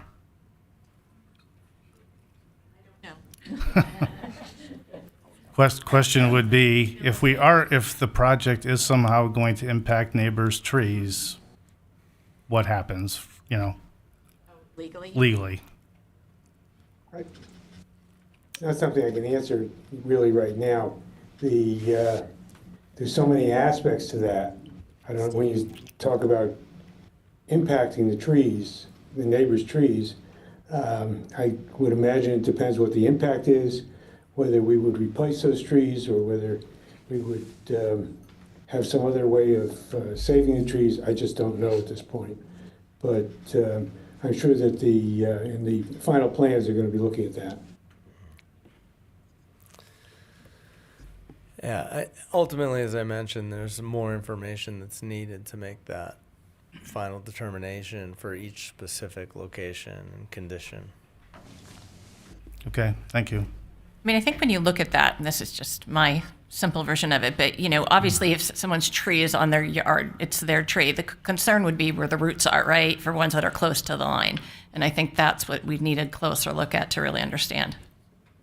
We would need that information, but keep in mind that's something that typically is done, as the plans get more and more detailed during the construction documentation phase. I do want to point out that at the end of the day, this exercise was to establish a concept. This isn't the final design. It will continue to be improved and modified as the process goes forward, but establish a concept design that's viable for the particular site, and again, establish the costs and the information so that this committee in the town can make decisions about do we like this approach and should we take it to the general public. Dean had something from. Yeah, one more question. Barring any issues that you come into, how long about would it take for the demolition process? Of the existing houses? Yeah. Oh, in the church, I'm sorry, the school, I apologize. The school, the daycare building, and the rectory house, and they're taken, once the abatement's done, those houses are taken down in a couple days. Thank you. Those structures, again, they're not houses. Ron? Tom, I have a question. How is the electrical power going to be brought into the building? It will be brought in underground. It'll come from a transformer point on the street, and it'll come in underground, and will go into an on-site transformer, a new transformer, and then it'll go from the transformer into the building to the main switch. Is there any possibility of getting into roadway construction to accomplish that? Or like wherever the main feed from the power company comes from, how do we tie into that?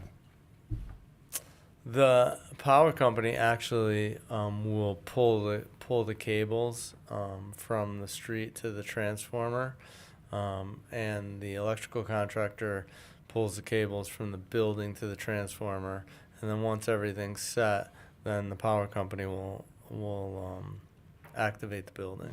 But there's no concern about having the initial power supply coming on the opposite side of the street that has to go underground or whatever?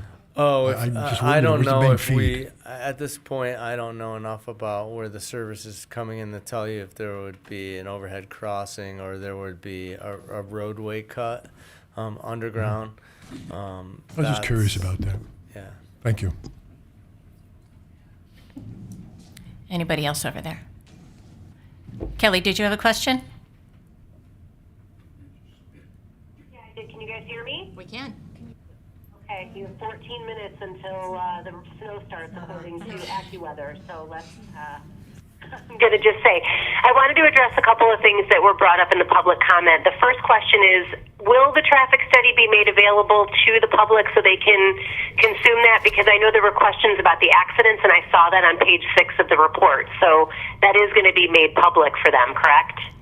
It's actually already in, it was attached to the agenda. So it's Fantastic. it's online. Thank you. Yes. And then secondly, I know one of the residents mentioned feeling as if there wasn't an opportunity for two-way dialogue and mentioned something about a meeting at Long Hill Village. And I wondered if we've made it an announcement about an upcoming question and answer session at the senior center, if that's been made public yet, so that the residents understand that there is going to be more opportunity for questions in more of a dialogue setting. It's on my notes for the end of the meeting. So yes, we're going to have a little more discussion. Sorry, I stole your thunder. Okay, that's it for me. Thank you. Dawn, did you have any? I did. I had a couple of things. I wanted to know, following up on the VRF, the sound that will be coming from the items on top of the building, is that going to be a problem for the neighboring people? Now, one of the reasons we're creating a well is that so they're visually occluded, but they're also there's a sound barrier. And then I had, thanks for the explanation for the scope of the study for the roadway, and can you define the difference between a collector roadway and a local roadway? The other Tom. Sure, not a problem. The word for Route 111 was an arterial roadway, but those are all different types of roadway classifications. So the Connecticut Department of Transportation has their system of called functional classifications of roads, and many towns, Trumbull included, would have their own classification that usually falls similarly in line with it, usually in the POCD. But a local road would really be just something that serves primarily residential properties and doesn't connect to anything significantly. It's really just local access, and those are all over the place, of course.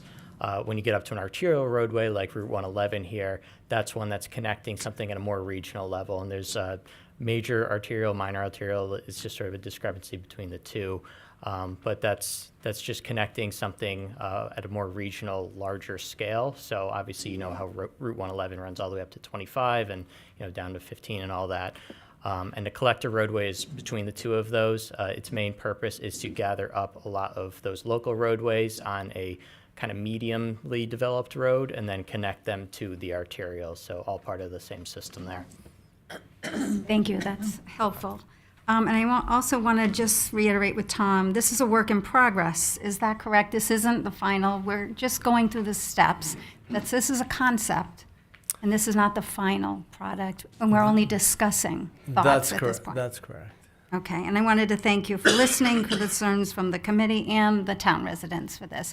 I know it's frustrating, everybody thinks this is the final plan, but we've got a long way to go yet on this, and the council has to run through everything as well and give their okay to move forward. Great, thank you. Thank you so much. For my benefit, because I'm a newer member of the committee, I think it's maybe 6-ish months, and many people have been doing this for multitude of years. But with the debate or question from the public about the idea of possibly changing the scope to remove the community aspect, from what I have read when I read up, to get myself up to speed before joining the committee, I can't imagine that if that were to happen, that would change anything about the design very much, because most of this design is really based on the feedback from the director of the senior center and what the seniors need. Parks and Rec, as we see, has a tiny storage space underneath a stairwell to store some stuff, perhaps for after hours or community use. But if we had any directive from town council to remove community from the use, I don't see how it changes the building at all. Is that right? That's actually exactly my perspective on it, and I've tried to reiterate that often. I know there's some debate about the size of the gym or, capturing what's happening in the senior center now. Well, other than that building falling apart, to build something new and do the exact same thing wouldn't make any sense. That was created a lot of years ago. The needs of the seniors have changed drastically. Even since we started this project, the needs of the seniors have changed. So that recreational space, for me, will always still be part of the senior center. That's why I think I mentioned before when Tony was speaking, that this to me isn't even about, or I think the concern, some of it is about building size, but it really is about use. And I think there's plenty of opportunities to put some stops in for that to make it more a comfortable situation for the residents. The building, this is why I always go last, because a lot of you asked the questions that were on my list, so I appreciate that. Some were about the trees and the demolition, and then this conversation as well. But I think it's really important to note that for a modern senior center, this is a design that it would incorporate, whether we call it community use or not. We can go on and on about how that changes. I know there's a lot of reference, and wish Dimitri was here because I feel like I'm calling him out, but there's a lot of reference to that one sentence statement he made. That's his opinion, and that's fine. And with all due respect to him, that's fine. He's not the ultimate determinator on that. The town will be. And I think it's, with our input as a committee, we can say what that looks like, but ultimately it'll be the town and the town council's decision. But I think it is really important to say that this building itself would not change drastically in any way. That recreation space should be part of any newly built senior center. So thank you for bringing that up. Anybody else from the committee before we kind of clean this up a little bit? You good? We're good? We're good? Kelly, we're good? That was actually what I really thought was an important piece to talk about as we're talking about that, and something that Mrs. Tesoro is going to speak good, that Dawn brought up, that this is conceptual plans. That's a lot of the little details we're discussing are going to get ironed out, and then with input from everyone, and how there are standards for things like this as well. So I think it's really important to note that it is a conceptual plan, and that some of the minute details that we're kind of drilling into now are going to continue to be looked at. Since she's standing at the podium, and then I do have a quick question for the other Tom. Do you want me to wait till you're done? No, go ahead. Okay. I'm going to call you the other Tom, and it's so rude because the first question I'm going to ask you is to spell your name for our clerk, if you could. That's a very fair question. It's Wamser, W-A-M-S-E-R. Couldn't do it if it was a Wanser or Wamser. I was getting caught on that. This is just a really simplified question. There was a lot of conversation during public comments about the surrounding small roads, and they weren't studied. But in my perspective, when I look at what you consider the study site, what you're looking at is the traffic that is coming in and out of those roads. Those traffic numbers include any cars that are coming out of those roads, right? Yeah, the traffic volumes on Route 111 do incorporate the volumes that we're generating out of our site. So we're tracking those cars all the way in and all the way out of the study area. So the volume, it's not as a significant portion as the volume that's already on the road today, but that is incorporated as it's going by those local roadways. And I had also mentioned that we analyzed the site driveways, which are stop-controlled approaches to the same roadway with higher traffic volumes, and we saw those operations, so we can draw a comparison there. Okay. And we don't see a negative impact to any of the other ones beyond any other background development or traffic growth. All right, I appreciate that. And I do want to clarify, you do not work with the town of Trumbull. You work for Ty and Bond. I want to clarify that with that point. And also thank you for the work you did. I know there was, some conversation about our input, but our input was kind of based on our past traffic studies, and what we asked of you was to not do it when school's in session and all those little details that were not during a vacation week, and the comparisons to the other centers that we appreciate or we feel are fair comparisons. So thank you. Absolutely, much appreciated. Great. Mrs. Tesoro.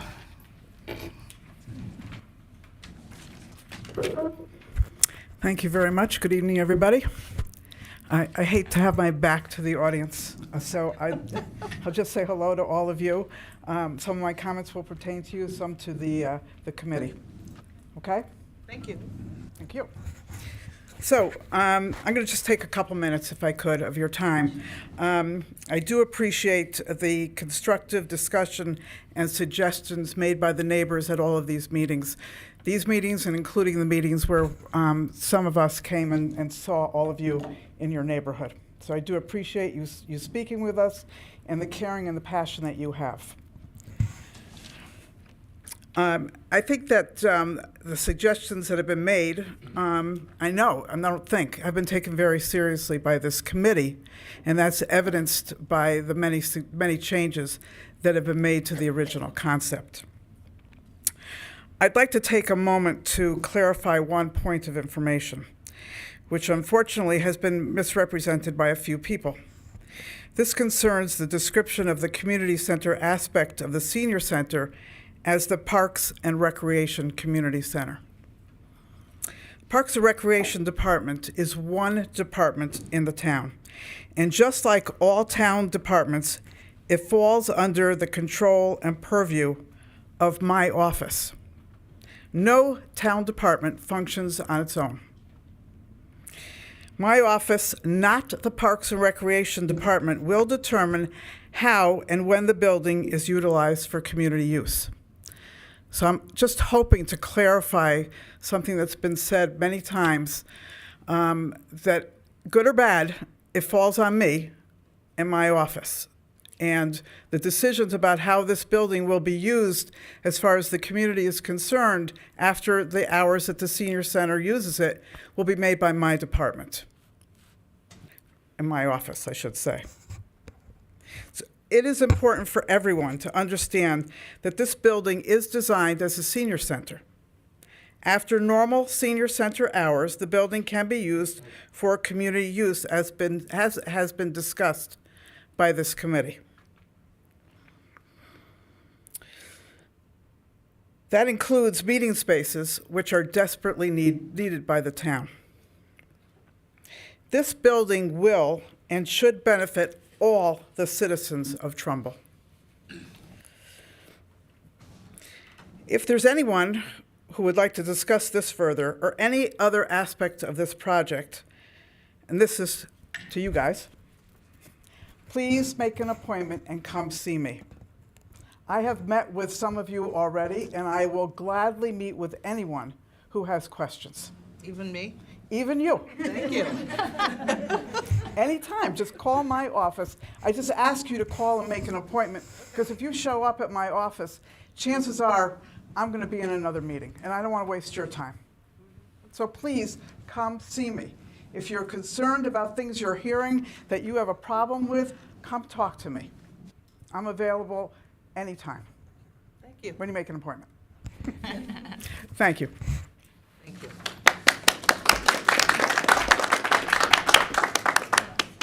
Thank you, Vicki. Anybody else have anything before what I'd like to call it for?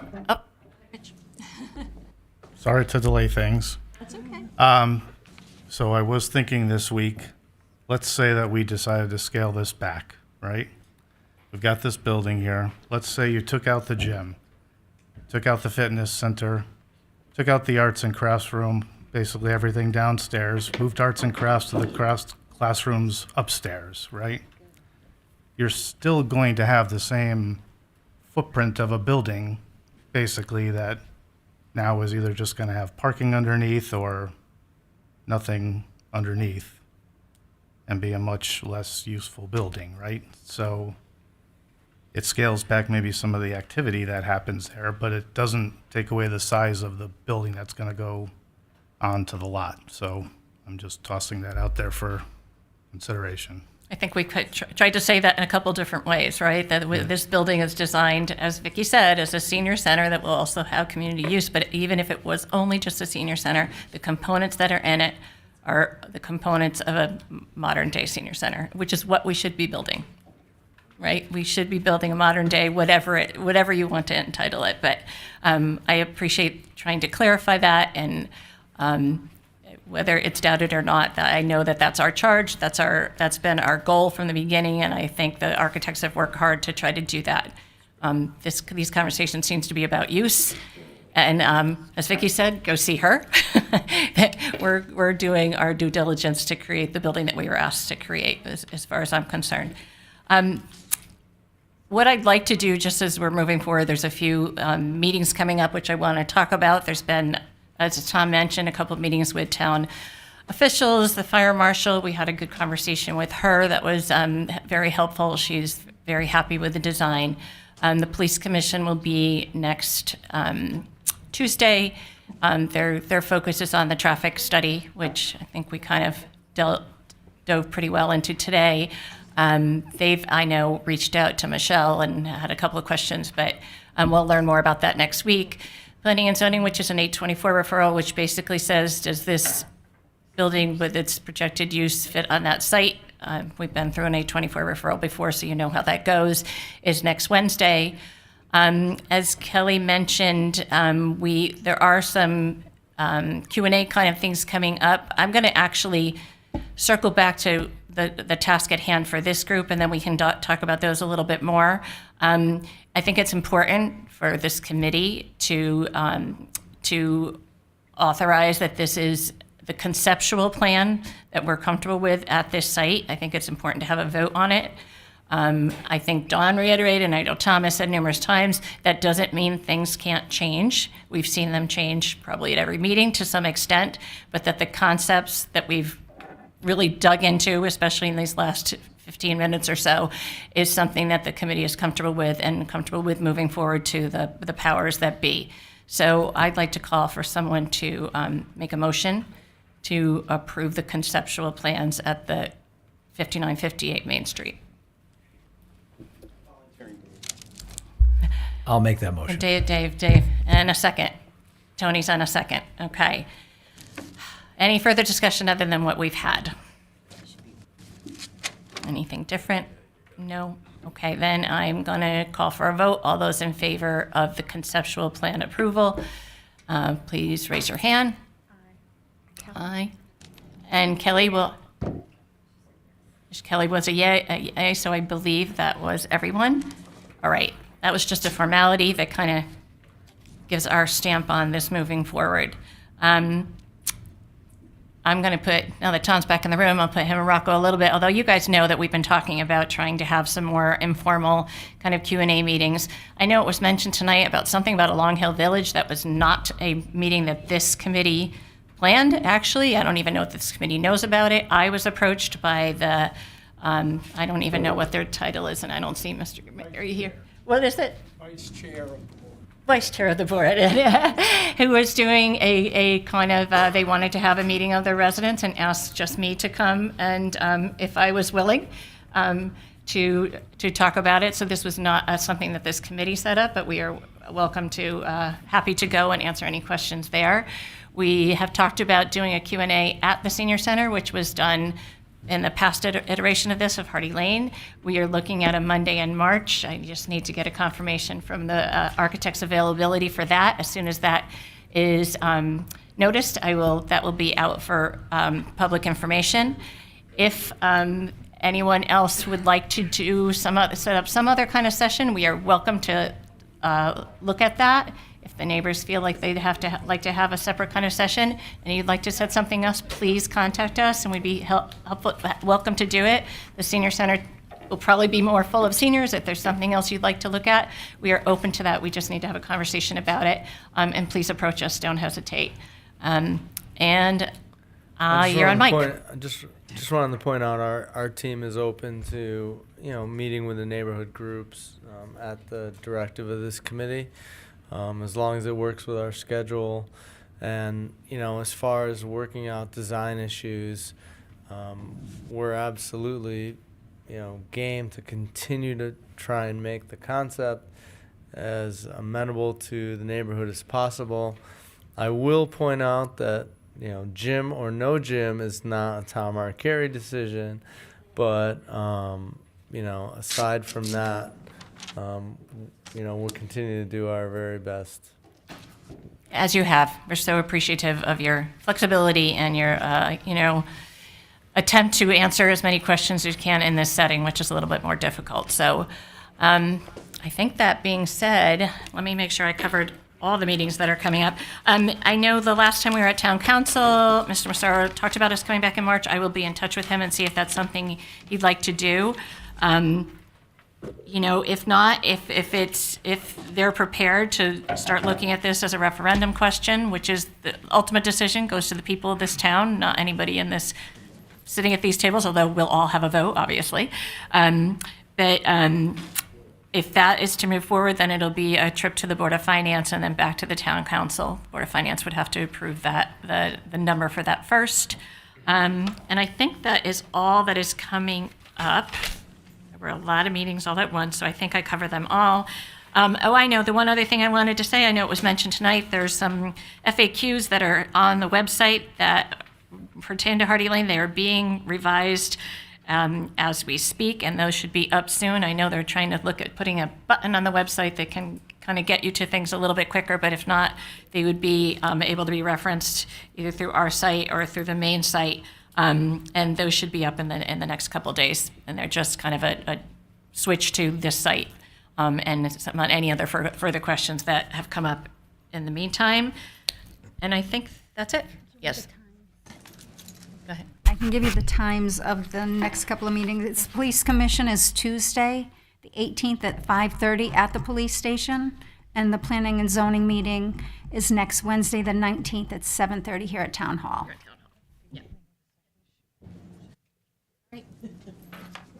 Anybody have anything else? I did speak with Carl. He would like you to come to the March meeting. Thank you for letting me know that. I appreciate it. Okay, so I believe that's March 3rd. Does that sound right? March 3rd. Okay, so that's usually 7:30, Mike? 7:30. Okay. So that will be post-police, post-P&Z, but before our next meeting, which will be, the joy of February, everything's the same day, a month later, March 12th. So I think other than that, we're good to go. Anybody would like to call motion to adjourn? So moved. Dawn, and a second. And Ron, and all those in favor? Okay. Kelly? She's good. Okay, all right. Thanks all.